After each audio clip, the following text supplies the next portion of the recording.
Bonjour à tous. Il veut foutre en l'air l'Union européenne. Ces mots ne sont pas les miens et on parle de Trump. L'Union européenne prend très cher par l'extérieur, des puissances qui ne la reconnaissent pas parce que ces puissances sont dans le monde des souverainetés nationales. Et vous allez voir que l'administration Trump, notamment, mais pas que, a mis les bouchées doubles ces derniers jours. Et à l'intérieur de l'Union européenne, ça se rebelle. Avec des mots qu'on n'avait jamais entendus, vous allez voir, de gouvernements contre l'Union européenne. Effectivement, le nouveau monde n'est pas celui de l'Union européenne, n'est pas celui de ces structures supranationales oligarchiques.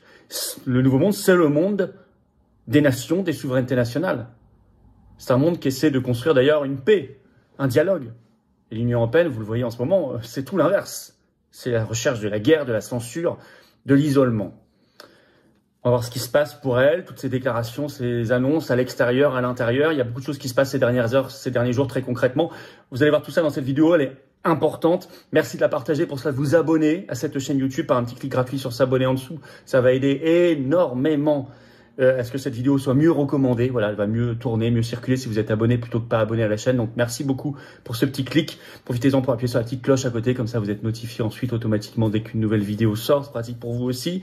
Grand merci pour l'abonnement à la chaîne. Et puis, le 27 mars, je suis en réunion publique en Saône-et-Loire le soir, entrée gratuite, ouverte à tous, avec notre excellente référente Nathalie Zic et son équipe. Le lien est sous la vidéo en description. Pensez à vous inscrire. Il y a beaucoup de monde, mais il reste quelques places. Ça va être un grand moment.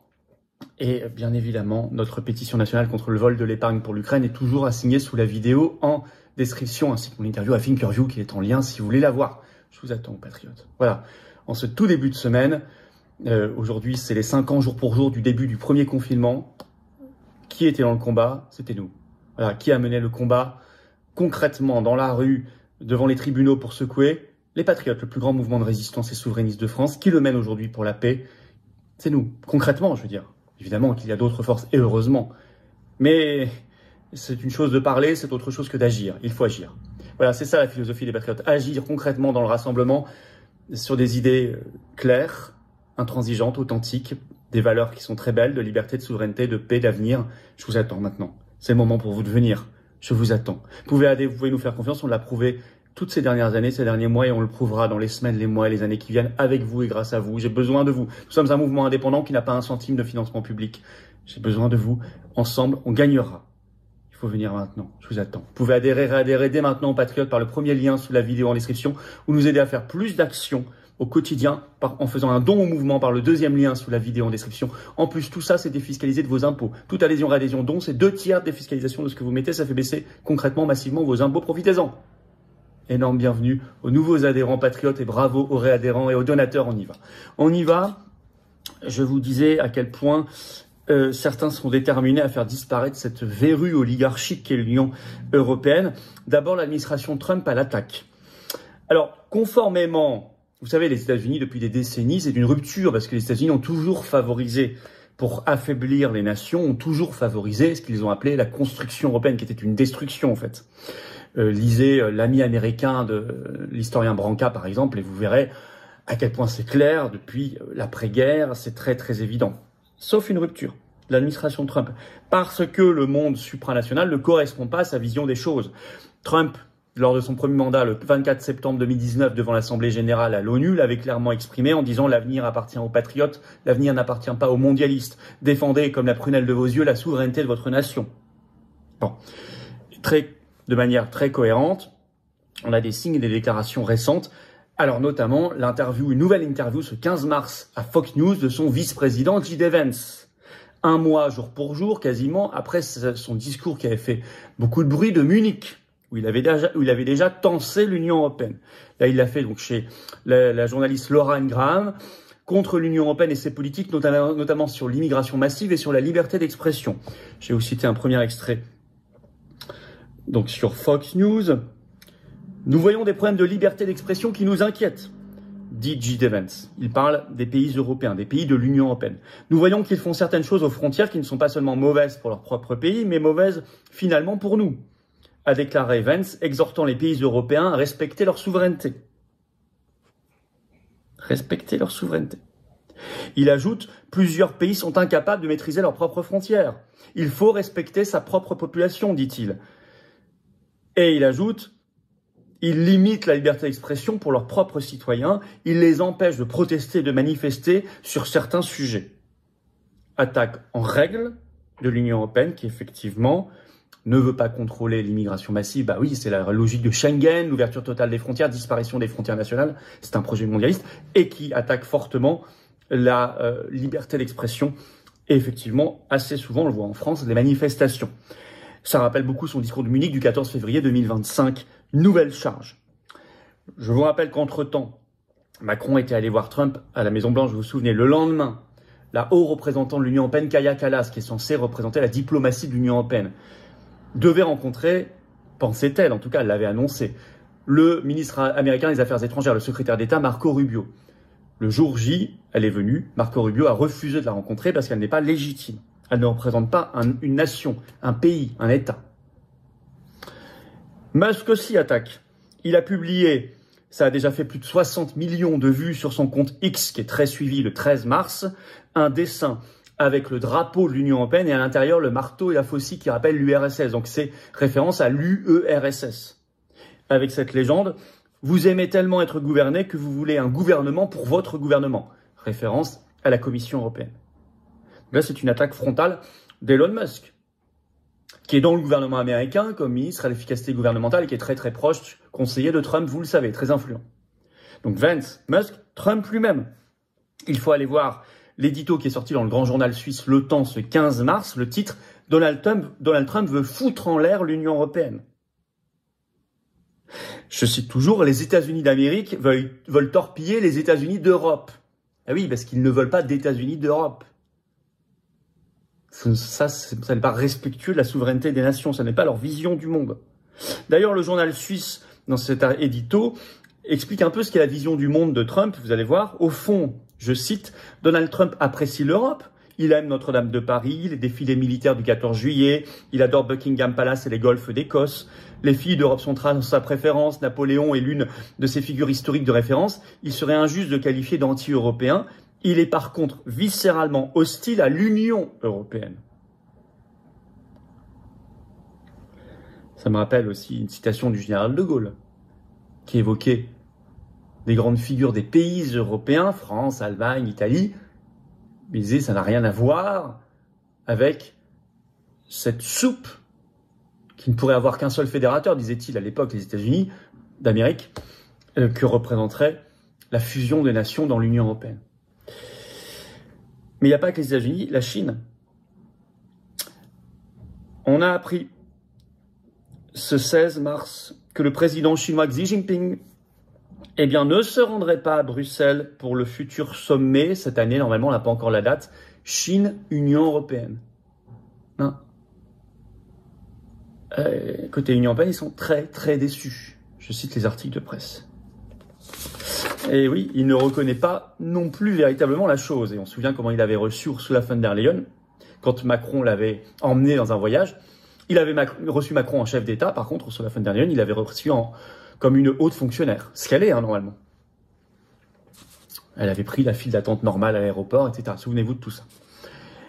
Et là, il enfonce le clou. Alors, à l'intérieur, vous avez un discours qui va devenir assez historique, tenu ce 15 mars par le Premier ministre hongrois, Viktor Orban, en meeting pour la fête nationale à Budapest, et qui a été repris, alors là, pour le coup, partout. Dépêche AFP ce 16 mars, repris dans tous les articles de presse, y compris en France, qui est quand même rare dès que ça critique l'Union européenne.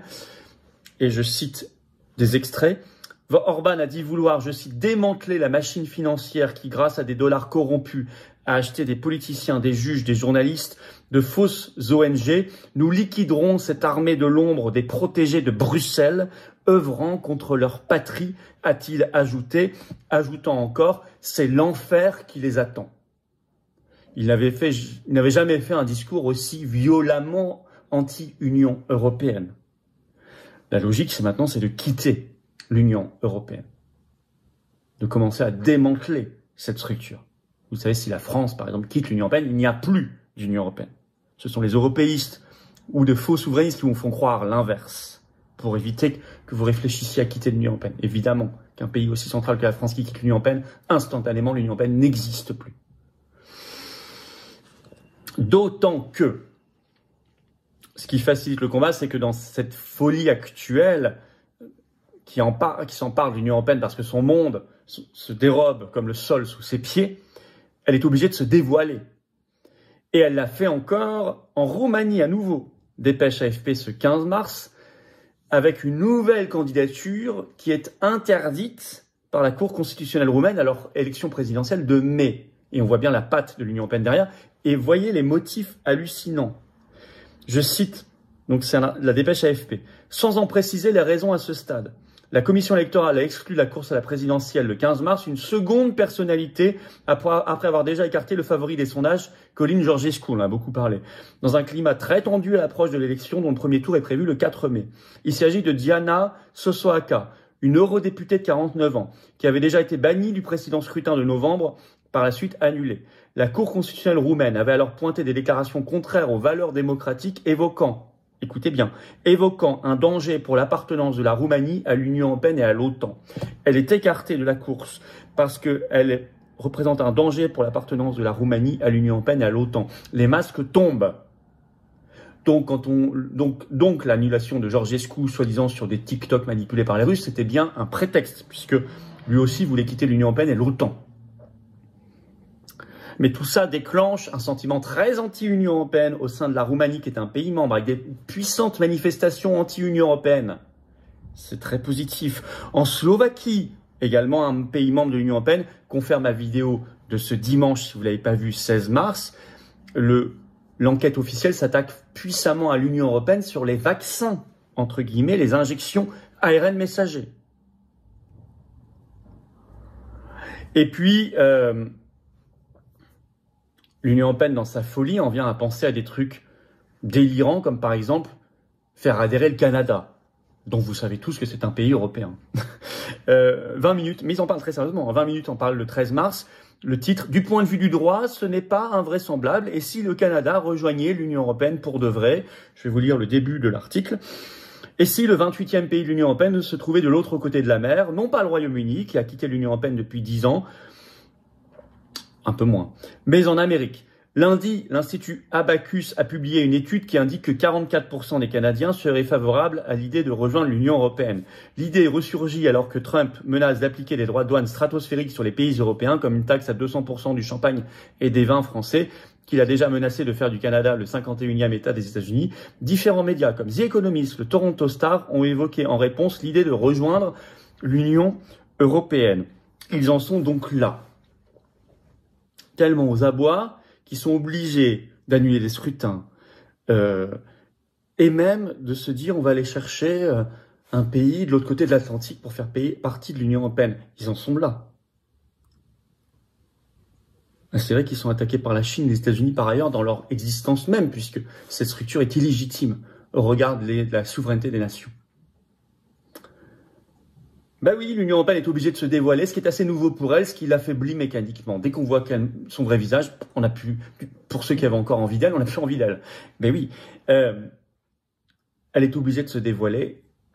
Et c'est vrai que c'est assez rare dans son histoire, elle a beaucoup avancé, masqué l'Union européenne, ne dévoilant pas son vrai projet, ses vrais objectifs, ses vrais desseins.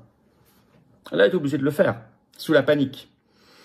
Alors, vous ajoutez cela, conjugué à l'arrivée aux États-Unis de l'administration Trump anti-Union européenne, bah vous avez, et qui est très pro-souveraineté nationale, vous avez un cocktail qui affaiblit l'Union européenne. Alors, elle ne va pas disparaître comme ça d'un coup, toute seule, parce qu'elle va s'accrocher, bien sûr. Elle va devenir même de plus en plus folle dans la censure, la marche à la guerre. On le voit, l'annulation des élections, le bouclier démocratique européen, la censure des réseaux sociaux avec le DSA, etc. Vous le savez bien. Mais elle est affaiblie malgré tout, très affaiblie. Donc il faut se battre plus que jamais pour le Frexit, la sortie de la France de l'Union européenne. Évidemment. La faire disparaître de la surface de la Terre, aller vers le dialogue normal, libre, beau, fructueux des nations libres, comme la France libre. Merci de partager cette vidéo, elle est importante. Pour cela, de vous abonner à cette chaîne YouTube par un petit clic gratuit sur s'abonner, pensez-y. Petit clic, hop, vous êtes abonné à la chaîne, les vidéos circulent mieux. Vous trouverez toujours la pétition nationale contre le vol de l'épargne sous la vidéo en description.